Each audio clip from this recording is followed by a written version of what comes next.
Gloucester Road Station was opened in 1868 and was first named Old Brompton.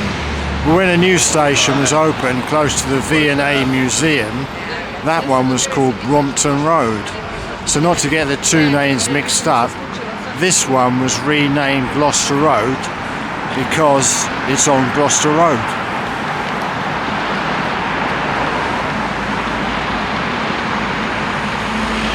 Leslie Green, the famous London Underground architect, also gave this station the corporate oxblood terracotta glazed facade, just like Russell Square Station in Walk Number 1. Old Brompton and the surrounding area all the way up to Hyde Park was for horticulture, growing fruits, vegetables and flowers. KFC is opposite the train station. Back in wartime, that's the Second World War, before KFC were here, a man named John Haig had a workshop here. One thing he did in his workshop was repair game machines belonging to William McSwan. William McSwan ran an amusement arcade business. The two men became very close friends. Haig became William McSwan's rent collector and sometimes chauffeur too. Haig learned all about his friend's business and finances. Then William McSwan is missing. His parents ask Haig about their missing son, and his answer is that their son did not want to go to war and so has gone into hiding to avoid being drafted.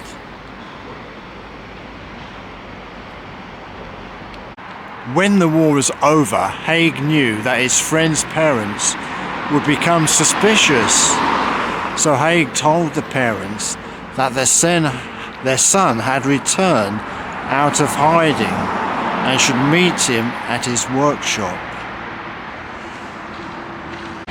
Unknowingly, the parents of William McSwan came here to the place where Haig had murdered their son and dissolved his body and evidence in a tub of sulfuric acid, and he murdered the parents here too. Haig then forged documents enabling him to inherit the McSwan's properties and money. He sold the properties for £80,000. In 1945, that was a lot of money. But Haig wasted much of the money on gambling, and he looked for more victims. Saying nice things and compliments, he made friends with a Mr. and Mrs. Henderson.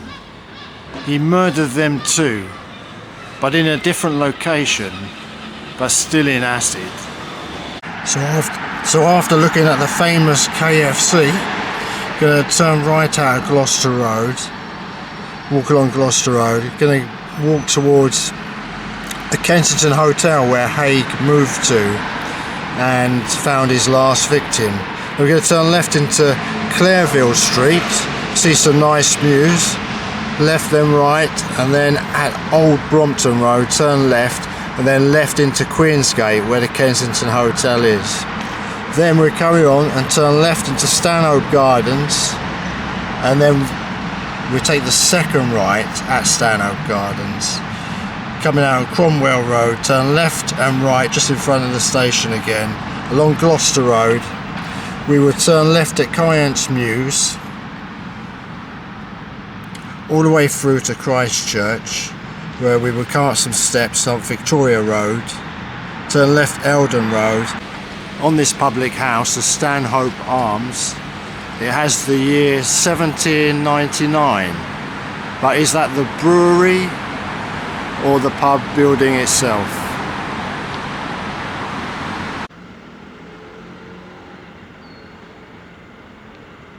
And the Hereford Arms says 1845.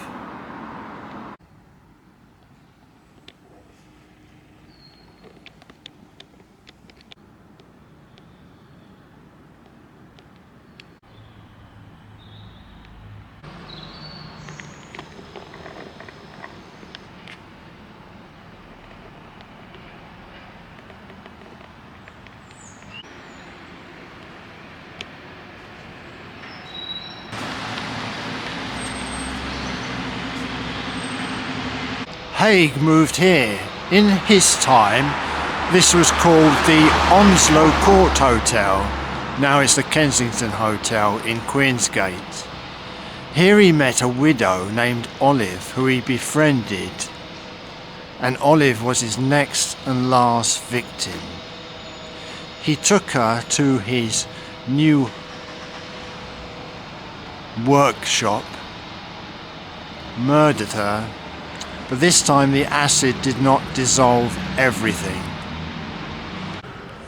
And the police found the evidence to convict Haig, who was executed by hanging at Wandsworth Prison in 1949.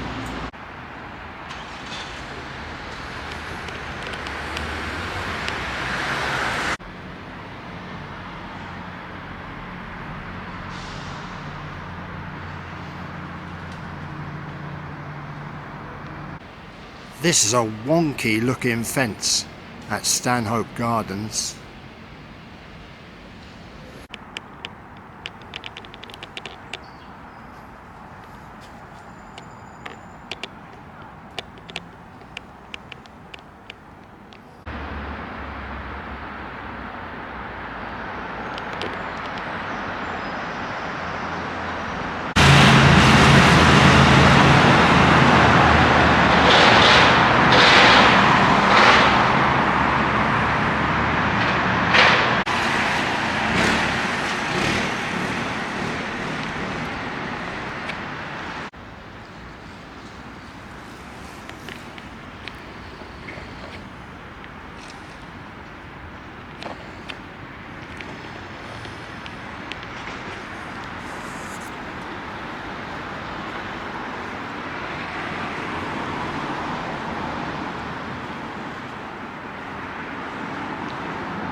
Here in Cornwall Gardens is a blue plaque for a former resident, Joaquim Nabucco.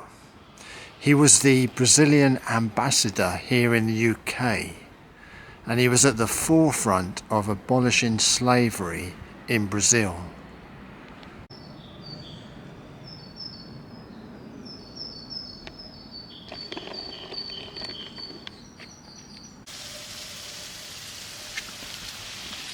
Here in Cornwall Gardens, another original Victoria red post office letterbox. See the small slit for smaller size letters only.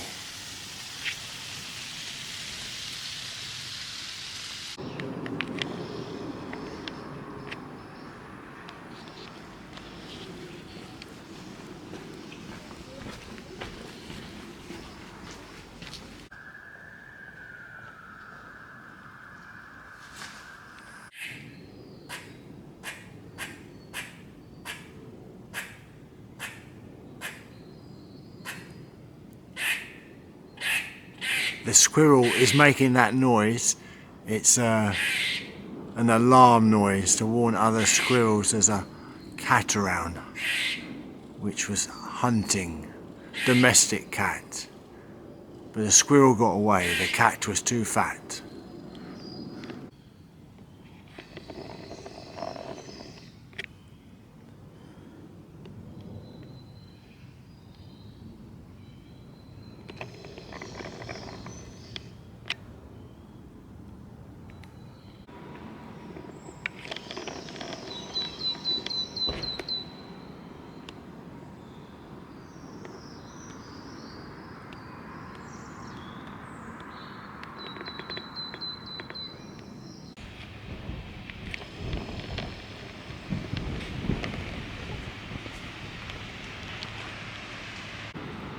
After leaving Cornwall Gardens and walking up Stanford Road and going forward through Kensington Court Place, done a left at Thackeray Street and at Kensington Square, done a right and left, and then right up Derry Street, coming to the main Kensington High Street. We're going to cross over, do a right and then left and walk through the grounds of St Mary Abbots Church and make our way along Kensington Church Walk. We're going to turn right at Holland Street and cross all the way through, just keep going forward, crossing into Kensington Gardens.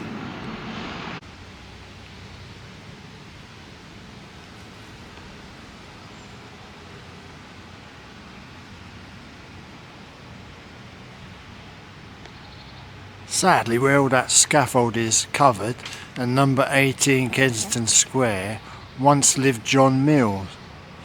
His friend Thomas Carlyle visited him here to show him his manuscript for his first major book titled The History of the French Revolution. Well, John Mews' housekeeper thought the manuscript was for starting a fire. This is 1837. But Thomas Carlyle forgave the housekeeper for thinking his manuscript was only paper to start a fire, and undeterred wrote his masterpiece again.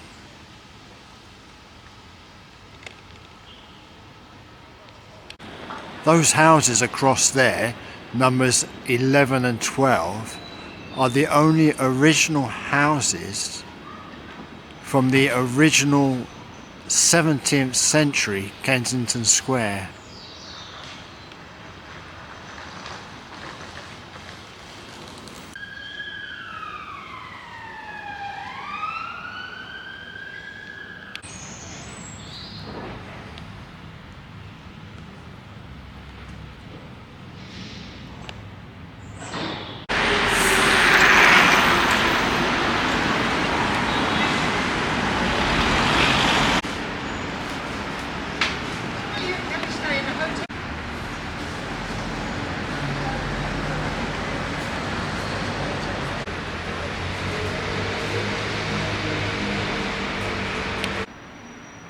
This is a most interesting plaque on the wall, walking towards the St Mary Abbots Church in the entrance. It's a tablet which commemorates the heroic sacrifice made by its members of the Kensington Sorting Office staff, so that'd be the Post Office, Royal Mail, who perished at sea and were killed in action during the Great War 1914 to 1918, and then has some of their names.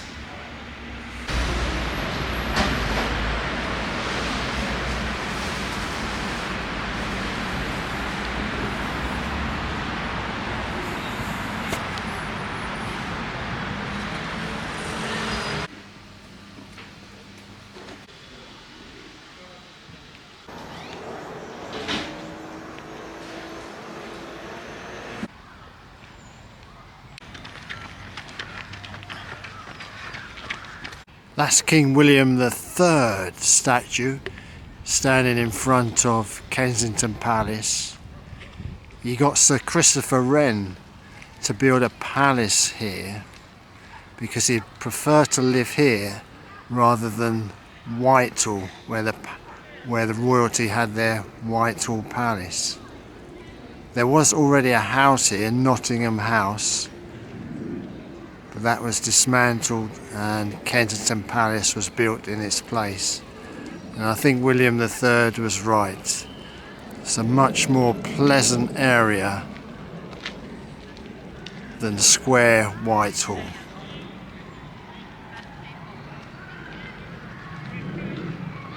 Diana, Princess of Wales, lived here up until her tragic death in 1997.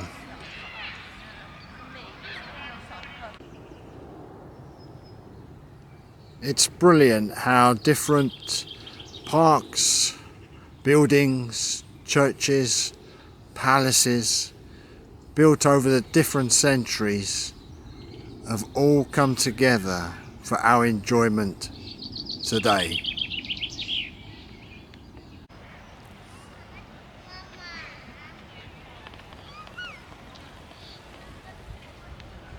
More scaffold, never mind. This is young Queen Victoria in a nightgown. The sculptor was her own daughter, Princess Louise.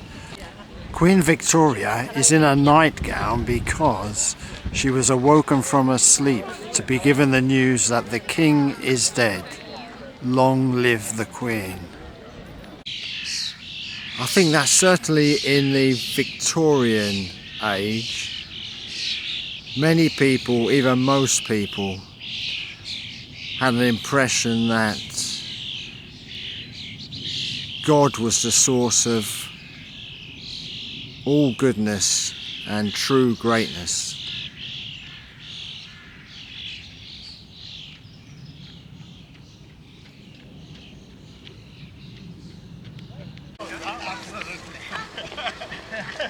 It's like that. That's the vibe of Yorkshire. So I think.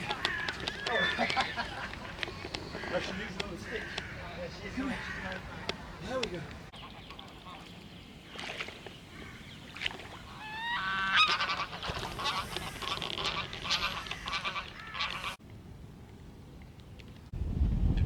So from the round pond we're going to take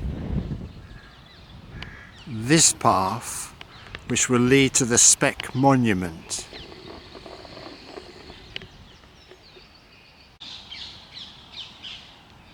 So this is the Speke monument in memory of John Speke, explorer, who was the first European to discover that the River Nile's source was from Lake Victoria. That must have been some exciting walk. Back in Britain, he was to give a debate about his exploring. But out shooting earlier in the day, he accidentally shot himself and died.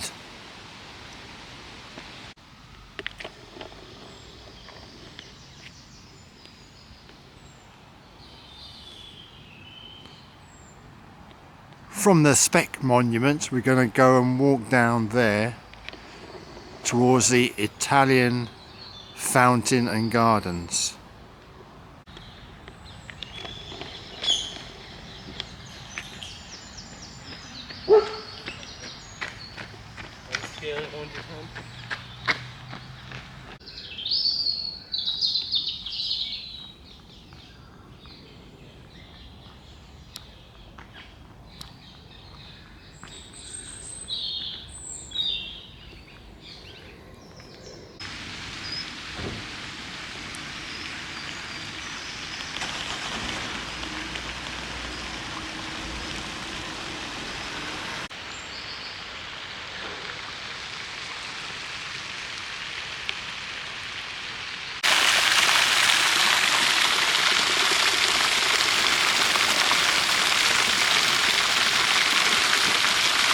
By the fountains here in the Italian garden is Edward Jenner, looking like he needs a clean-up. He's the doctor who discovered the vaccination against smallpox. Jenner listened to the milkmaids in the countryside who said that if you had cowpox, you were immune from smallpox. And he found out this to be true. And now he has saved millions and millions of us from catching smallpox.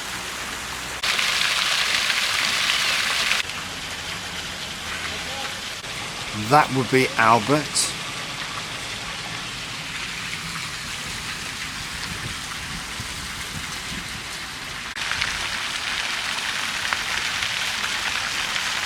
And that would be Victoria.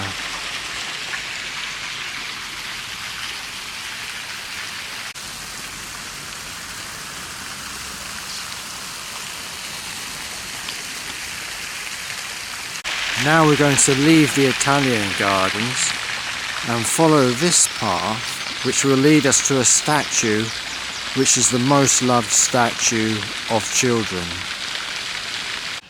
And this is it, the Peter Pan statue. It was erected here during the night time so that children and their nannies would discover it in the morning and believe that the fairies had put the statue here. Maybe the fairies did. Slightly controversially, J.M. Barrie, when the sculpture was made, went directly to the Board of Works, the head of the Board of Works, to have the statue placed here. Some hierarchy complained that the proper paperwork and procedures were not carried out, but they were soon quietened because it would have made too much hassle to upset the children and their nannies and even their parents, who loved the statue immediately.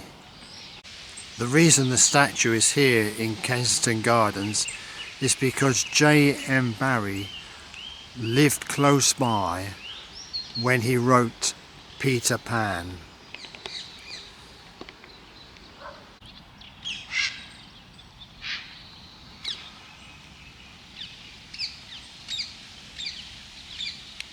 The Temple Lodge was built for Queen Caroline, wife of George II.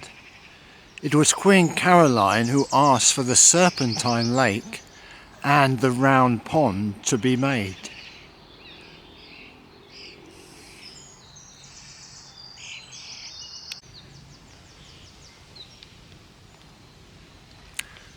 The Serpentine Gallery was built in the 1930s as a tea hut. Now it's an art gallery. A tree struck by lightning, or a piece of art. Art by Fred Flintstone.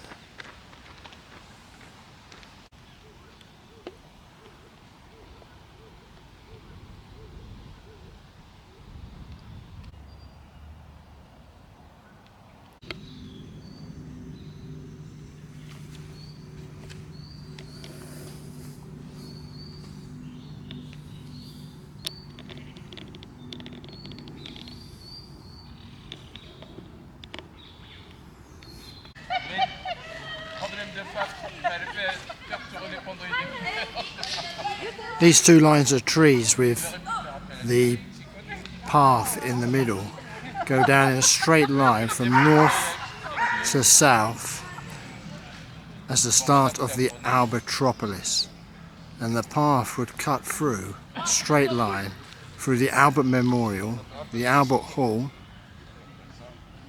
the Albert statue on the other side of the Albert Hall, the Royal College of Music, and down to the Natural History Museum.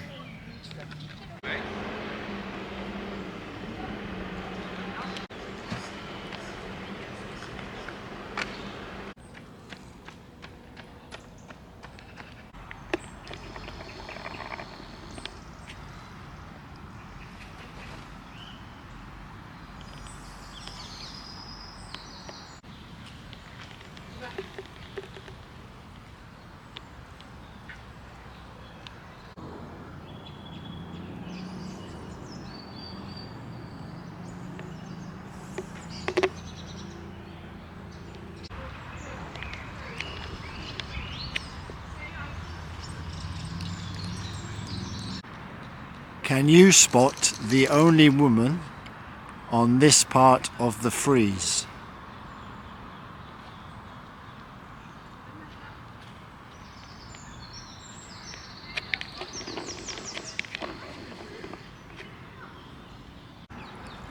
But plenty of women representing Europe.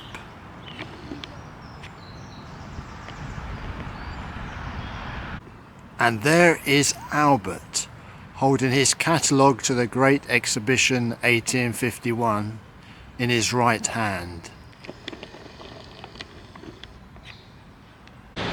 One remainder of the Great Exhibition of 1851 are these 60-foot wide iron Coalbrookdale gates, which greeted all visitors to the exhibition.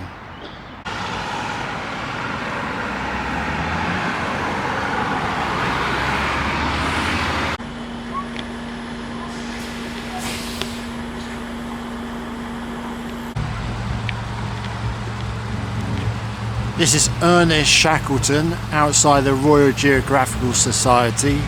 Ernest Shackleton was presented with the Society's special gold medal after his party had in 1908 reached the furthest point south attained in the Antarctica.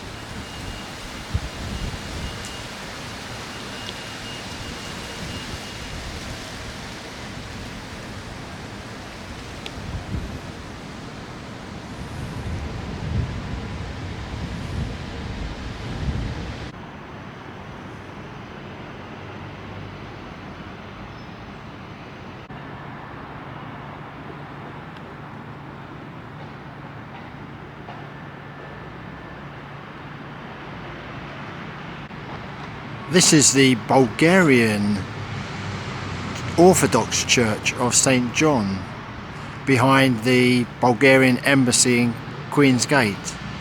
And you can see there, it used to be stables.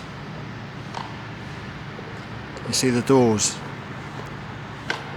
Now the Orthodox Church, Bulgarian Church.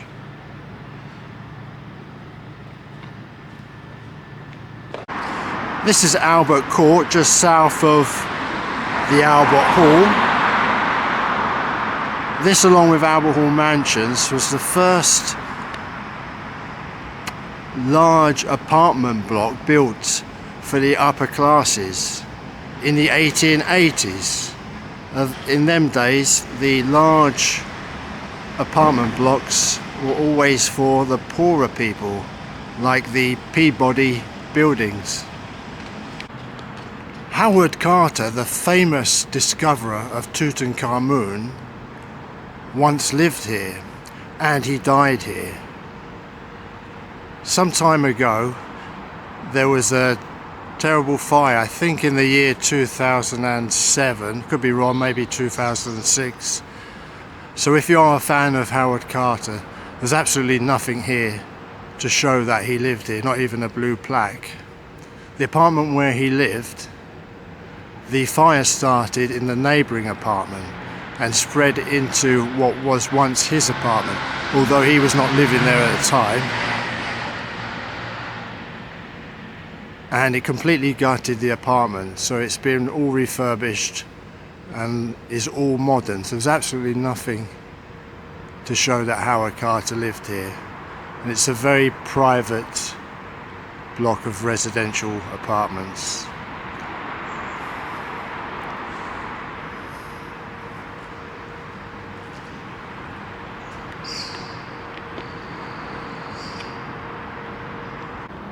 On this Albert Memorial, on the south side of the Albert Hall, towards the Royal College of Music and outside Albert Court, it says the information about the Great Exhibition, opened by Her Majesty Queen Victoria May the 1st, 1851. Closed October the 15th, 1851.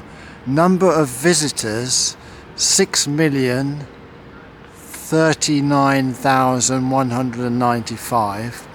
Total receipts, hard to read, but I think it says £522,179. Total expenditure, again hard to read, but I believe it says £395,000. Number of exhibitors 13,937.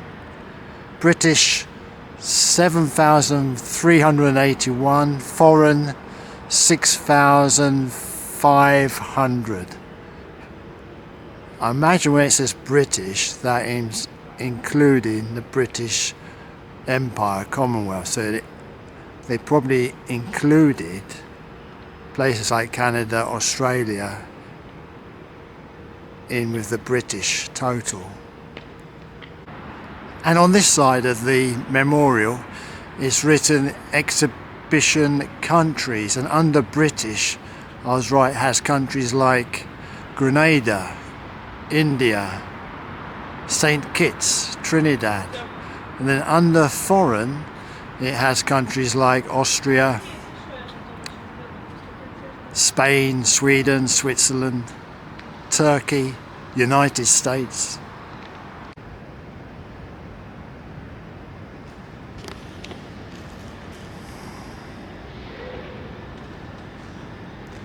That's the Royal College of Music. After walking down the steps towards the Royal College of Music, turn right. This is the Holy Trinity Church in Prince Consort Road. I love how you can actually see the bells at the top.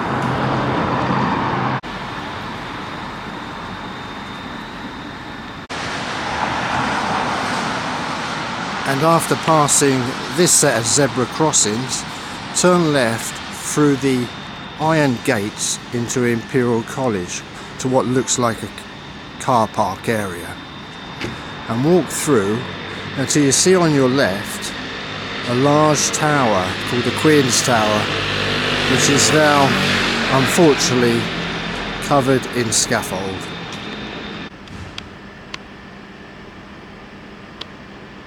So those walls are all that remain here in the Imperial College grounds of the Horticultural Society Gardens at the time of the Great Exhibition,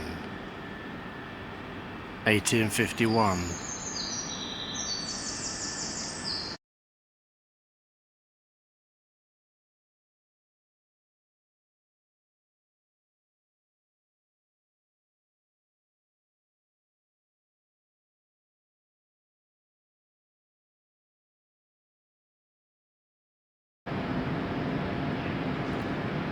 So this is what is called Queen's Tower, completely covered in scaffold, so we can't see it. It was originally called the Cold Cut, I believe the Cold Cut Tower, named after its architect.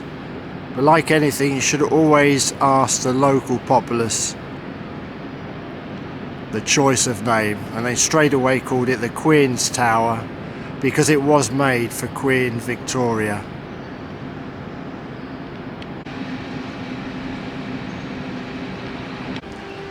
Okay, following the road straight forward and out of the Imperial College grounds, we see straight ahead the Church of Jesus Christ of Latter-day Saints. This is not an old building. It was built on derelict ground which had become derelict after bombing in the Second World War, here on Exhibition Road. The high steeple, which unusually looks like layers and layers of golden bricks, is resembling the golden plates, an ancient scripture written by prophets of old. It's called the Book of Mormon because a man named Mormon engraved this record on bound sheets of metal, gold in colour, which are often referred to as the golden plates. Their history is important to both the Americas and Great Britain. In the 1830s, when the church was being restored, they were going through great difficulties because of persecution. This church's British mission, founded by their Quorum of the 12 Apostles, was a great success. A significant proportion of the converts that emigrated to America and went to the Great Salt Lake with Brigham Young were from these British Isles. One of those to emigrate to America and the Great Salt Lake was my great ×4 uncle Wilson Lund, who was a highly skilled stonemason and stonecutter. So he's brother to my great-great-great-great-grandmother, Wilson Lund. He joined this church and he emigrated to the United States, sailing by boat across the North Atlantic Ocean, and he went to Salt Lake City, and there their leader at the time, Brigham Young, asked him to go and help build up a town called St. George, and there he was the chief stonemason in building the St. George Tabernacle, and he helped build the St. George Courthouse and Temple. 1863, and in the month of June, a ship named the Amazon with 891 Latter-day Saint converts set sail from London for the United States. An interested Charles Dickens set foot on the ship before it sailed to speak to and question those on board. Charles Dickens wrote, "I went on board their ship," he said, "to bear testimony against them, if they deserved it, as I fully believe they would. To my great astonishment, they did not deserve it. My predispositions and tendencies must not affect me as an honest witness. I went over the Amazon's side, feeling it impossible to deny that, so far, some remarkable influence had produced a remarkable result, which better known influences have often missed." Of the people themselves, Dickens wrote that had he not known they were Mormons, he would have described them as, in their degree, the pick and flower of England. Okay, from exiting the Imperial College grounds, we're going to turn right, walk down Exhibition Road. That's the V&A Museum. And on the right, going to enter the Natural History Museum to finish the walk, which is just a short walk from South Kensington Underground Station. The V&A stands for the Victoria and Albert Museum, of course. This messy brickwork is here from the Second World War bombings. It's been left to remind us all how terrible war is.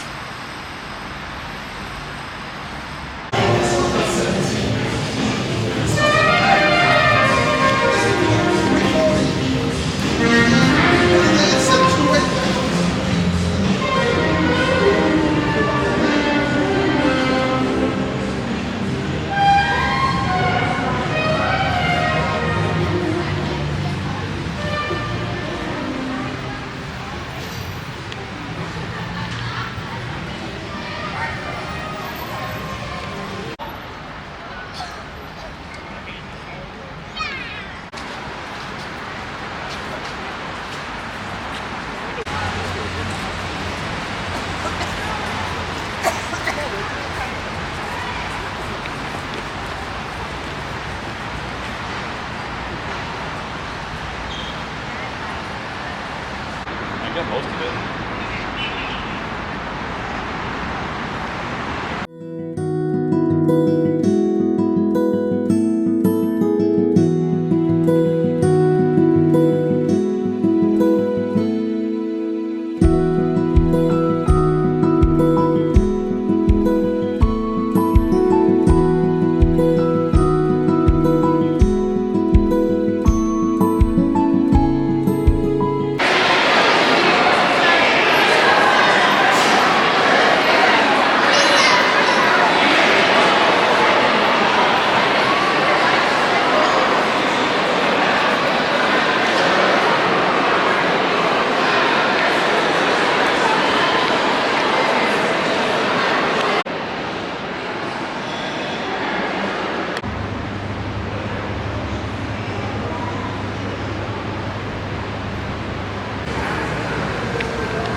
Okay, that's walk number 10 finished. Now we just follow the signs to South Kensington Station.